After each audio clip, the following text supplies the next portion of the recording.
apa mau tutorial. Ya pokoknya ada LO-nya lah banyak. Nanti mulai dari dari etio, pato, loginya, terus nanti faktor resiko dan manifestasi klinik. Jadi tanda-tanda klinis yang ditimbulkan dari suatu penyakit. Ya manifestasi klinis ya. Tata laksana. Terus yang paling asik menurutku di UMS itu adalah adanya LO kebesaran Allah. Jadi setiap kali kita membahas tentang penyakit ataupun membahas di tutorial, kita tetap menyisipkan kebesaran Allah itu di sana. Benar. Oke, intinya tetap ya apapun itu yang ada di bumi ini ya memang ciptaan Allah. Jadi kebesaran Allah itu harus kita pelajari. Terus skill lab. Skill lab itu apa sih sebenarnya? Skill lab itu kita diskusi loh ya, awakmu takon aku jelasno kabeh. Ya aku kan berperan sebagai host di sini. Oh iya, kan ini YouTube Anda. Iya. Makanya Anda host ya. Ya. Nanti kalau saya cerita sendiri jatuhnya ria. Ya kalau skill lab itu dia modelnya adalah kayak kita main kasarnya ngomong itu dokter-dokteran lah ya. Kita main dokter-dokteran sesuai dengan materi blok tersebut. Misalnya THT ya, telinga, hidung, tenggorok. Kan, bener. Kan ya, telinga, hidung, tenggorok. Apa sih spesialis THT KL itu apa? Kan. Kepala leher ya. Spesialis tetangga. Spesialis telinga, hidung, tenggorokan, kepala leher ya, pokoknya itu. Nah itu nanti materi skill lab kita itu adalah ya pemeriksaan telinga, kemudian pemeriksaan tenggorokan, kemudian pemeriksaan hidung. Itu dipraktekkan gitu. Itu nanti dalam satu angkatan itu dibagi 2 shift ya. Kemudian dalam setiap shift itu ada sekitar 7 kelompok. Dan setiap kelompoknya itu adalah 10 ekor. Dan laki-lakinya itu diintimidasi. Enggak. Oh, enggak. Maksudnya diratakan. Dan iya. setiap kelompok tuh ada. Iya, dipukul rata. Jadi biar setiap kelompok itu ada cowoknya 2, 1, 3. 1, 2, 3 antara itulah. Rata-rata Buat jadi 2 lah. Hah? Buat jadi probandus. Probandus itu ya berperan sebagai pasien lah. Ya, objek lah. Objek yang akan diperiksa. Amal jariahnya banyak ya. Amal jariahnya banyak. Tapi yang unik pas skill lab kan tadi dokter-dokteran. Iya. Tapi pas skill lab tuh nggak ada yang jadi dokter loh. Iya. Kita bukannya jadi pasien. Iya benar. Karena udur-uduran. Jadi takut diliatin sama dokter aslinya. Ya isin, orang patek sinau. Ya. Kon jadi dokter, berperan sebagai dokter. Tapi mungkin baiknya ketika teman-teman mau skill lab itu ya udah belajar dulu. Makanya kan ada pretest.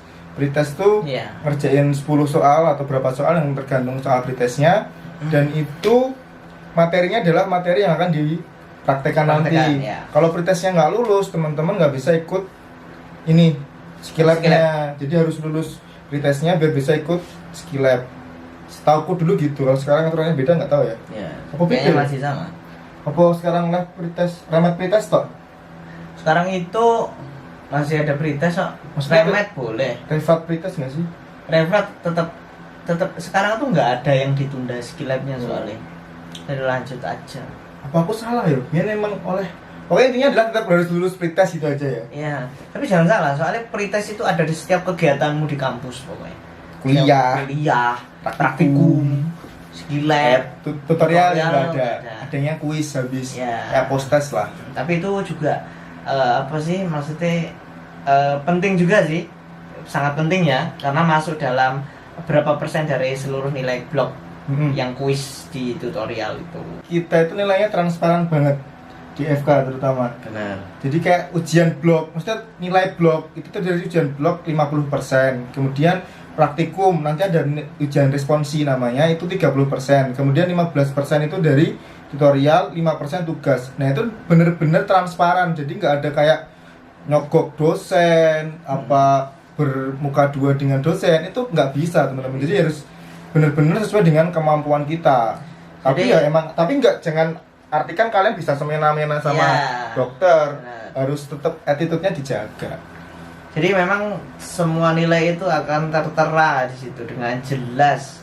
Jadi akan sesuai dengan yang kamu pelajari. Jadi sebesar-besar kamu insaf itu sebesar itulah hasilmu. Kalau kamu insaf, wah aku harus belajar banyak, belajar banyak beneran, kemudian ujian, nanti hasilnya juga pasti akan banyak kayak gitu.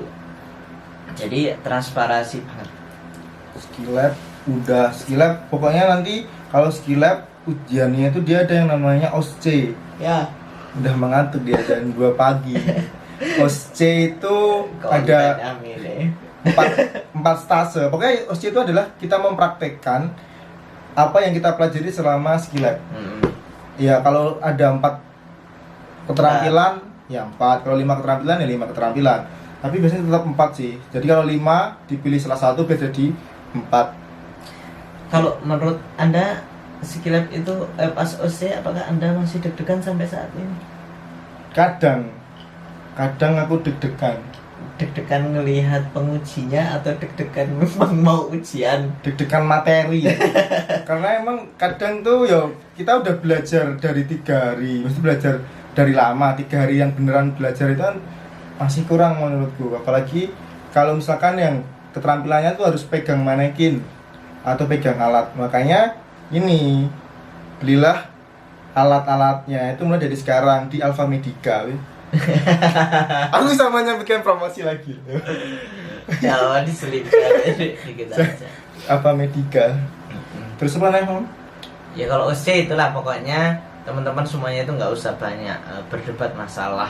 Aku diajarkan seperti ini oleh pembimbingku ketika Skillab. Kamu diajarin kayak gini, nggak usah, yang penting mana dipelajari semuanya, karena nggak ada yang rugi, cuma dipelajari. Kalau memang pas kamu latihan ada temenku kamu kayak gini, ya udah kamu ulang dengan yang diajarkan di temenmu itu, kayak gitu. Nggak usah banyak berdebat kayak gitu. Terkadang itu tuh jadi kayak kayak iri juga bisa sih. Iri. Tapi sekali lagi itu kedokteran tuh pas Skillab itu kayak art kan, bilang sebuah seni kan. Jadi bisa beda-beda, tapi sesuai dengan guideline-nya nanti tujuannya juga sama. Nah, yang enaknya lagi itu kita sebelum ujian itu ada namanya briefing buat OSCE. Jadi menyamakan persepsi antara kita semua mahasiswa dengan dokter yang akan menguji nantinya. Jadi kamu mau pas kemarin bimbingan beda dengan temanmu, tapi ya disamakannya di situ. Besok itu harus pakai inilah deh, misalkan handscoon harus tangan kanan dulu atau tangan kiri dulu. Itu disamakan pas briefing. Jadi jangan khawatir, nggak objektif, tetap objektif antara satu penguji dengan penguji yang lain. Oke, kedokteran itu cuma sesimpel itu sih sebenarnya. Menurutku loh ya, menurutku secara pribadi. Aku mengatakan kedokteran simpel itu malah sebelum kuliah loh. Pas kuliah jelimet ternyata ruwet. Aku bisa mengatakan simple karena kita masih bisa banyak melakukan aktivitas lain. Iya sih. Ya enggak? Yaitu trik manajemen waktunya itu kalian dapatkan nggak bisa dipelajari secara teori. Kalian harus ikut organisasi dulu, kalian harus tertempa dulu, baru di situ kalian bisa merumuskan manajemen waktu yang baik menurut kalian sendiri itu gimana. Jadi jadi pokoknya ketika kalian teman-teman ini mau masuk kedokteran atau sekarang udah masuk kedokteran, teman-teman ini akan startnya itu bareng-bareng. Jadi nggak peduli kamu itu dulu ahli di IPA, ahli di apa dan lain sebagainya itu, tapi ketika kamu masuk di kedokteran, maka kamu startnya itu akan bareng dengan teman-teman. Nah, tergantung kamu itu mau nyetir hidupmu sendiri, mau nyetir tubuhmu itu kayak mana gitu loh, kedepannya itu kayak mana itu kamu sendiri, karena kita startnya bareng. Jadi nggak usah bandingin dia dulunya dari mana dan lain sebagainya, itu nggak usah. Yang penting kamu startnya bareng, ayo kita lulus bareng gitu. Tapi ini mungkin di luar konteks sih. Menurutmu ada ini nggak sih, pengaruh nggak sih background keluarga yang dia itu kesehatan sama background yang mahasiswa yang non kesehatan, berpengaruh nggak dengan pendidikannya nanti? Ngaruh sih kalau itu. Jadi aku berarti nggak ibarat besarnya. Berarti omonganku tadi nggak ini ya. Tapi tetap startnya bareng sih ya. Tapi ya tetap ada bedanya soalnya dengan orang-orang yang dia punya background ataupun orang tuanya itu memang di bidang kesehatan, yang mengetahui gimana seluk-beluk kesehatan, itu memang beda dengan kita yang orang tuanya petani. Itu tuh ya beda gitu loh. Beda, emang beda, tapi sebagaimanapun privilege yang kita dapat itu tergantung kitanya sendiri bagaimana memanfaatkannya. Mau orang tua kita dokter spesialis, mau orang tua kita dokter puskesmas atau dokter dimanapun, tapi ketika kita tidak bisa memanfaatkannya dengan benar, itu malah jadi bumerang buat kita sendiri. Memanfaatkan dengan benar itu maksudnya ya kita belajar dari beliau, dari orang tua. Misalkan ya link buat cari buku di mana kayak gitu, terus alat-alat, terus dengan pemeriksaan fisik dan sebagainya, itu kalau misalkan orang tua atau saudaranya dokter itu kan sangat-sangat membantu ketika bisa kita manfaatkan dengan baik. Privilege itu apa sih? Privilege itu ramudeng, soalnya dari ini kan enak warning Twitter kan. Apakah privilege itu penting?